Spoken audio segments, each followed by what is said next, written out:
నెల్లూరు జిల్లా సర్వేపల్లి నియోజకవర్గం జనసేన పార్టీ సమన్వయకర్త బొబ్బేపల్లి సురేష్ నాయుడు కలెక్టర్ గారికి అర్జీ సమర్పించుకోవడం జరిగింది.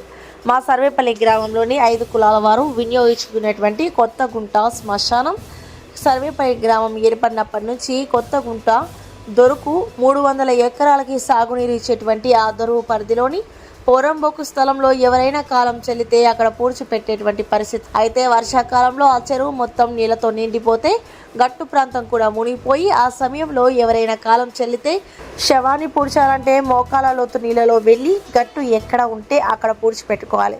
అందుకు మా సమస్యల గురించి కలెక్టర్ గారికి అర్జీ సమర్పించుకోవడం జరిగింది. ఈ కార్యక్రమంలో ఏఎంసీ డైరెక్టర్ గుమ్మినేని వాణి భవానీ నాయుడు, పినిశెట్టి మహేష్, పొట్లూరు సుబ్రహ్మణ్య, మణబోలు మండల ప్రధాన కార్యదర్శి శివరాత్రి సందీప్, వెంకటాచల మండల కార్యదర్శి సండూరి శ్రీహరి తదితరులు పాల్గొన్నారు. పేరు బొబ్బేపల్లి సురేష్ నాయుడు, సర్వేపల్లి నియోజకవర్గ జనసేన పార్టీ సమన్వయకర్త. సర్వేపల్లి నియోజకవర్గం, సర్వేపల్లి గ్రామ పంచాయతీ నియోజకవర్గం ఏర్పడినప్పటి నుంచి కూడా గ్రామం ఏర్పడినప్పటి నుంచి ఏదైతే కొత్త గుంట అంటే ఒక 300 ఎకరాలకి సాగునీరు అందించేటువంటి గుంట. ఆ గుంటకి గట్టు భాగాన ఏదైతే 5 కులాల వారు శ్మశానంగా వినియోగించుకునేటువంటి స్థలం. అది వర్షాలు వస్తే ఆ గుంట నిండిపోతే శవాన్ని ఎక్కడ పూడ్చుకోవాలో అర్థం కాని పరిస్థితిలో ఈ విధంగా శవాన్ని మోసుకుపోయి నీళ్ళలో ఎక్కడ గట్టుంటే అక్కడ పూడ్చుకునేటువంటి పరిస్థితి. గతంలో కూడా అనేక సందర్భాల్లో దీనిపైన పోరాటం చేసి యుద్ధం చేస్తే నా మీద నాన్ బెయిలబుల్ కేసు పెట్టి ఆనాటి వైసీపీ ప్రభుత్వం ఒక సిమెంట్ రోడ్ అయితే వేశారు, కానీ పూర్తి స్థాయిలో అది శ్మశానంగా గుర్తింపు రాలా. ఎందుకనంటే అది చెరువు పోరంబోకు, గుంట పోరంబోకు అని చెప్పి ఇటు కాని పరిస్థితిలో ఉంది.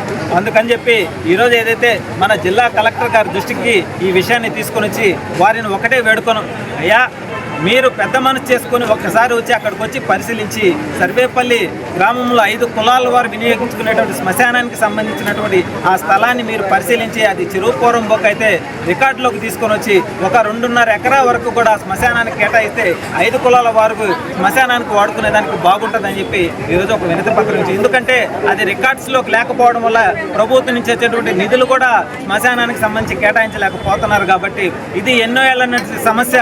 కాబట్టి దాన్ని పరిష్కరించాలని చెప్పి కోరుతున్నాం. కోట్ల రూపాయలు అవినీతి జరిగింది గత 5 ఏళ్లలో వైసీపీ ప్రభుత్వం, కానీ ఏ రోజు కూడా ఆ గ్రామాన్ని సమస్య పరిష్కరించలేదు.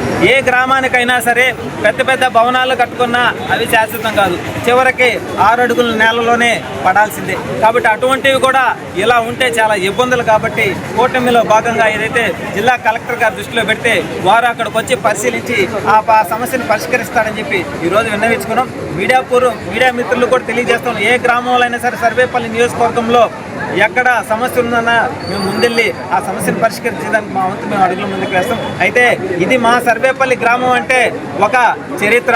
సర్వేపల్లి గ్రామం పేరు ఏదైతే మన మొదట ఉపరాష్ట్రపతి, 2వ రాష్ట్రపతి సర్వేపల్లి రాధాకృష్ణన్ గారి ఇంటి పేరుతో పాటు ఆయన పూర్వీకులు ఉన్నటువంటి గ్రామం. కాబట్టి ఆ గ్రామంలోని ఇలాంటి సమస్యలు ఉన్నాయంటే వీటిని పరిష్కరించడంలో ఒక అడుగు ముందుకు వేయాలని చెప్పి జిల్లా కలెక్టర్ గారికి చేతులు జోడించి నమస్కరించి విన్నవించుకుంటున్నాం.